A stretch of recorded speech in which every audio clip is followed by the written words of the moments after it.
Good morning to all.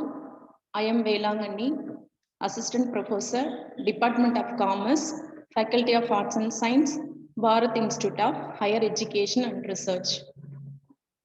I am going to take the subject of Business Organization and Management, subject code U20 BCP 302.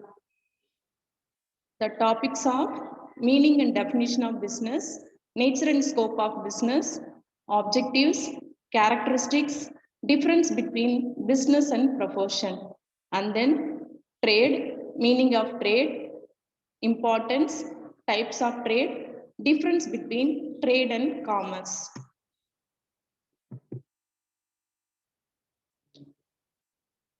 Meaning of business. The term business means to be busy or occupied. In practice, business includes certain economic activities in which people are busy or engaged. Such activity related to production, distribution, trading, or exchange of goods and services to satisfy the needs of people so as to earn income or profit. Next, definition of business. According to B.O. Wheeler, business is an institution organized and operated to provide goods and services to society under the incentive of private gain. Next, nature and scope of business. Number one, business is an economic activity. Number two, it includes the activities of production or purchase and distribution. Number three, it deals in goods and services. Number four, it implies regularity of transactions. Number five, it aims at earning profits through the satisfaction of human wants. Number six, it involves risk. It is not certain that adequate profit will be earned. Number seven, it creates utilities. Number eight, it serves a social purpose by improving people's standard of living. These are nature and scope of business. Next is the objectives of business. The objectives of business classified into 5 types. Number 1, economic objectives. Number 2, social objectives. Number 3, human objectives. Number 4, national objectives. Number 5, global objectives. Now we discuss one by one. First one is the economic objectives. What do you mean by economic objectives? Economic objectives of a business refer to the objective of earning profit and those which have a direct impact on the profit earning objective of business. Here, some of the main economic objectives of business are: number 1, earning of adequate profits. Number 2, exploring new markets and creation of more customers. Number 3, growth and expansion of business operation. Number 5, making innovations and improvements in goods and services. And then last one, making use of available resources in the best possible manner. These are comes under economic objectives. Next is the social objectives. Social objectives of business are those which are desired to be achieved for the benefit of the society. Some of the major social objectives are: number 1, production and supply of quality goods and services to the society. Number 2, making goods available at reasonable prices. Number 3, avoidance of unfair practices like hoarding, black marketing, overcharging, etc. Fourth one, contributing towards the general welfare and upliftment of the society. Number 5, ensuring fair return to the investors. Number 6, taking steps in the direction of consumer education. And then last one, conserving natural resources and wildlife and protecting the environment. These are comes under social objectives. Next, human objectives. What do you mean by human objectives? Human objectives of business primarily refer to the objectives aimed at safeguarding the interest of its employees and their welfare. Some of the major human objectives are number one, providing fair remuneration and incentives to the employees. Number two, arrangement of better working conditions and proper work environment for the employees. Number three, providing job satisfaction by making the jobs interesting and challenging, putting the right persons in the right job. Number four, providing the employees with more and more promotional opportunities. Number five, organizing training and development programs for the growth of the employees. And then last one, providing employment to the backward classes of the society and people who are physically and mentally challenged. These are the human objectives. Next one is the national objectives. Here, national objectives of business are the objectives of fulfilling the national goals and aspirations. Here, some of the national objectives are number one, creation of employment opportunities. Number two, promotion of social justice. Number three, produce and supply goods in accordance with the national interest and priorities. Number four, payment of taxes and other dues honestly and regularly. Number five, helping the state in maintaining law and order by promoting good industrial relations. And the last one, implementing government's economic and financial policies framed from time to time. These are comes under national objectives.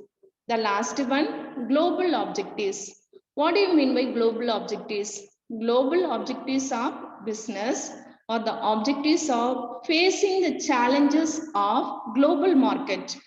Some of the global objectives are number one, making available globally competitive goods and services, and then reducing disparities among rich and poor nations by expanding its operations.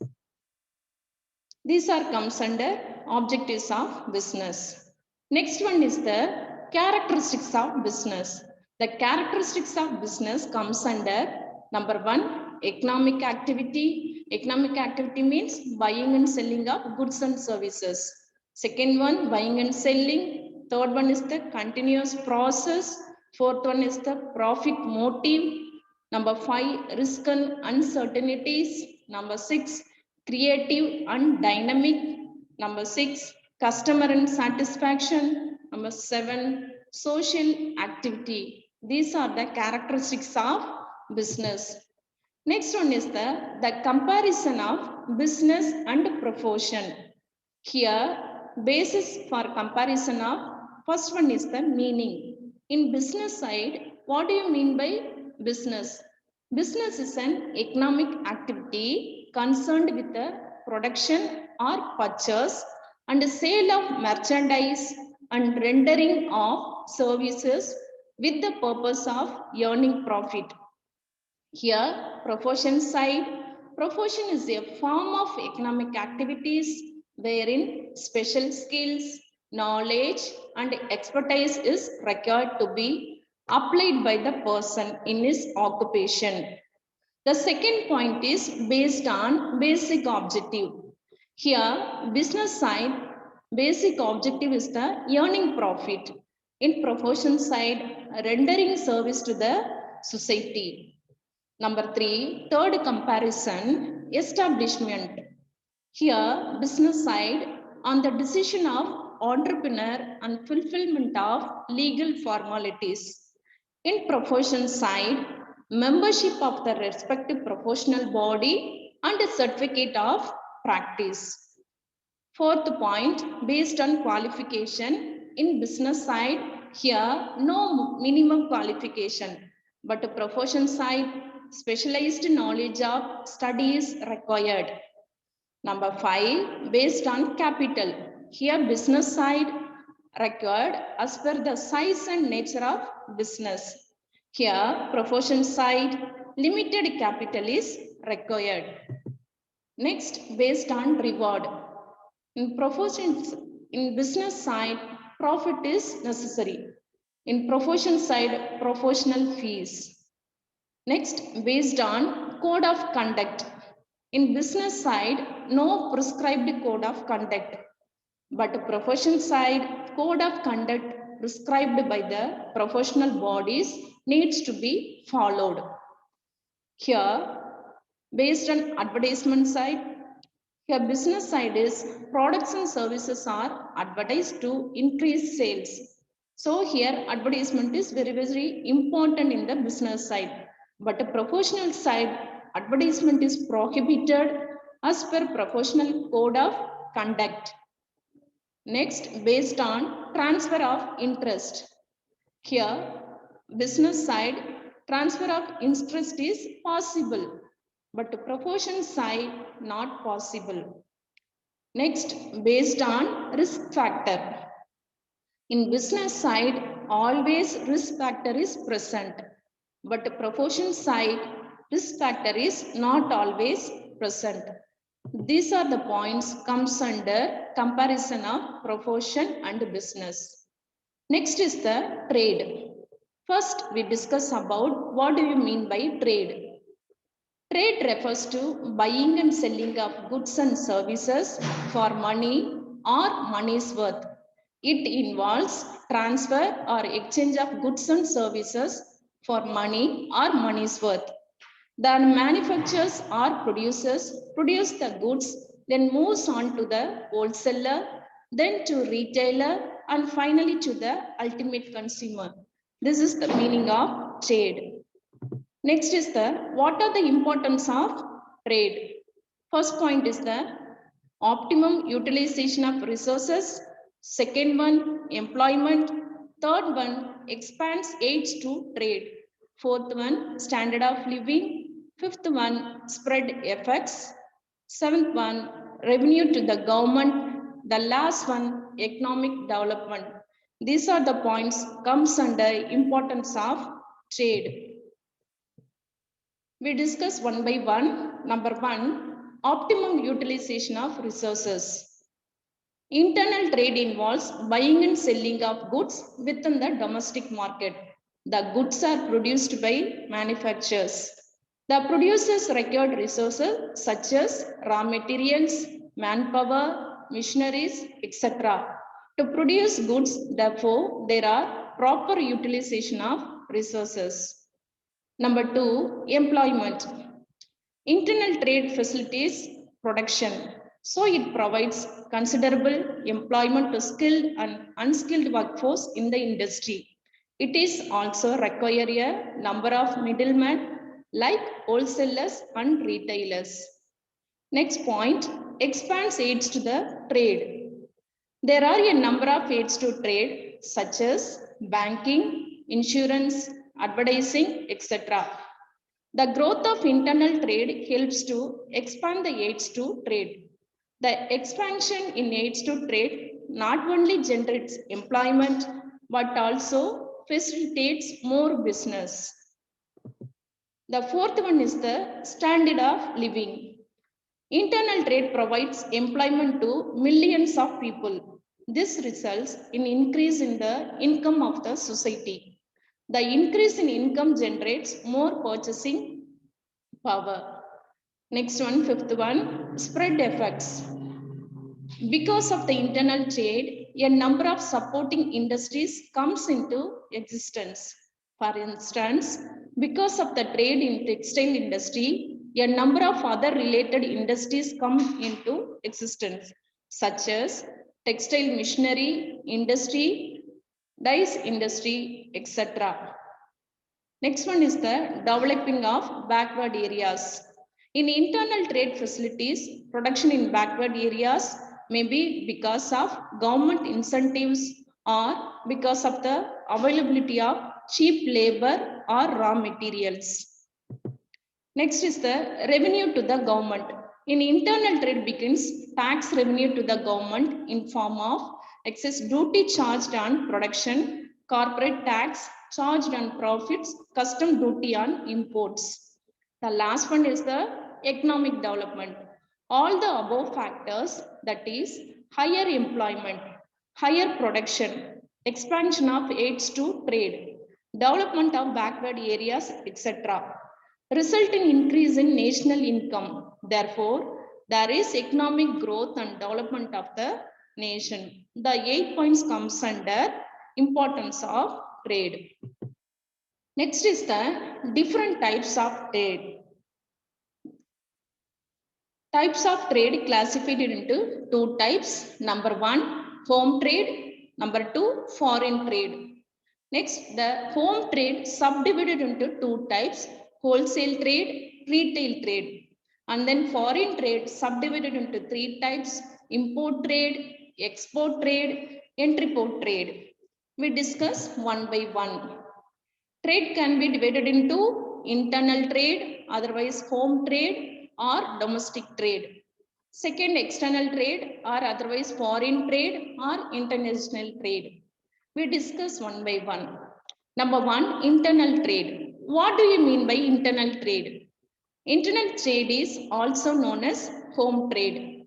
It is conducted within the political and geographical boundaries of a country.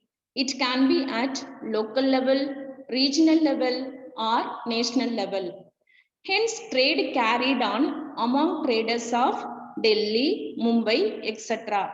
is called the home trade. Within our country, this is called internal trade. The internal trade further subdivided into two groups. Number one, wholesale trade. Number two, retail trade. First one is the wholesale trade. Wholesale trade, it involves buying in large quantities from producers or manufacturers and selling in large to retailers for resale to consumers. The wholesaler is a link between manufacturer and retailer. A wholesaler occupies prominent position since manufacturers as well as retailers both are depend upon him.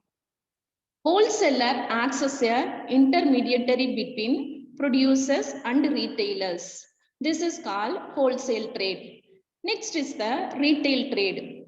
The retail trade means it involves buying in smaller lots from the wholesalers and selling in very small quantities to the consumers for personal use. The retailer is the last link in the chain of distribution. He establishes a link between wholesalers and consumers. There are different types of retailers, small as well as large. Small scale retailers includes hackers, peddlers, general shops, etc. This is retail trade. Next is the external trade. What do you mean by external trade? External trade, also called as foreign trade. It refers to buying and selling between two or more countries. For instance, if Mr. X, who is a trader from Mumbai, sell his goods to Mr. Y, another trader from New York, then this is an example of foreign trade. This is the meaning of external trade outside the country. Next is the external trade can be further subdivided into three groups. Number one, import trade. Number two, entry-port trade. Number three,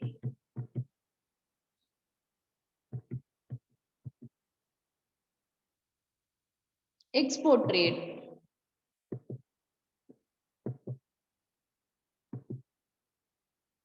Import trade. When a trader in home country obtains purchase of goods from a trader located in another country, it is called import trade.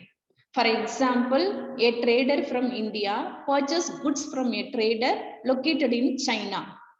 Next is the entry-port trade. When goods are imported from one country and then re-exported after doing some processing, it is called entry-port trade. In brief, it can be also called as re-export of processed imported goods. For example, an Indian trader purchase some raw material or spare parts from a Japanese trader, then assembles it, that is convert into finished goods and then re-export to an American trader. This is called entrepot trade. Next is the difference between trade and commerce. Here, basis for comparison of meaning. In trade side, trade means exchange of goods and services between two or more parties in consideration of money or money's worth. Here, commerce side, meaning of commerce means exchange of goods and services between the parties along with the activities such as insurance, transportation, warehousing, advertising, etc. that completes that exchange. Based on comparison of scope, here trade side, the trade of scope is very narrow. In commerce side, scope is very wide. Next, the third comparison of type of activity. In trade side, social activity is handled. In commerce side, economic activities are going on. The next comparison is frequency of transactions. In commerce side, it is isolated. In business side, regulated. Next is the employment opportunities. Here in trade side, employment opportunities, no. But commerce side, employment opportunities is there. Next comparison is link. In trade side, the link between buyer and seller. But commerce side, the link between producer and consumer. The next comparison is demand and supply side. Here, trade side represents are available, but commerce side represents only the demand side. The last one is the capital requirement. Here, trade side, the capital requirement is very more, but commerce side, capital requirement is very less. These are the comparison of trade and commerce. Next is what are the advantages of small business ownership? The advantages classified into number 1, financial rewards, number 2, learning opportunities, number 3, lifestyle independence, number 4, personal satisfaction and growth, number 5, creative freedom and personal satisfaction. Now we discuss one by one. First one is the financial rewards. In spite of higher financial risks, running your own business gives you a chance to make more money than if you were employed by someone else. You benefit from your own hard work. This is financial rewards. Second one is the learning opportunities. As a business owner, you will be involved in all aspects of your business. This situation creates numerous opportunities to gain a true understanding of the various business functions. These are comes under learning opportunities. Next one is the lifestyle independence. Business owners enjoy lifestyle flexibility because they are creating their own schedule. This looks different for everyone, but it often includes the ability to attend kids' school and sports functions, take vacations when desired, and adjust a work week to accommodate other personal needs. This is the one of the benefit of lifestyle independence. Next one is the personal satisfaction and growth. Building a new business that becomes successful provides business owners tremendous personal satisfaction. For some, the business becomes the pursuit of a lifelong dream. It allows individuals to grow beyond a particular skill set and to learn business and leadership skills that provide continued personal growth, pride, and fulfillment. This is the one of the benefit of business. Next is the creative freedom and personal satisfaction. As a business owner, you will be able to work in a field that you really enjoy. You will be able to put your skills and knowledge to use, and you will gain personal satisfaction from implementing your ideas, working directly with customers, and watching your business succeed. These are the 5 points comes under advantages of business.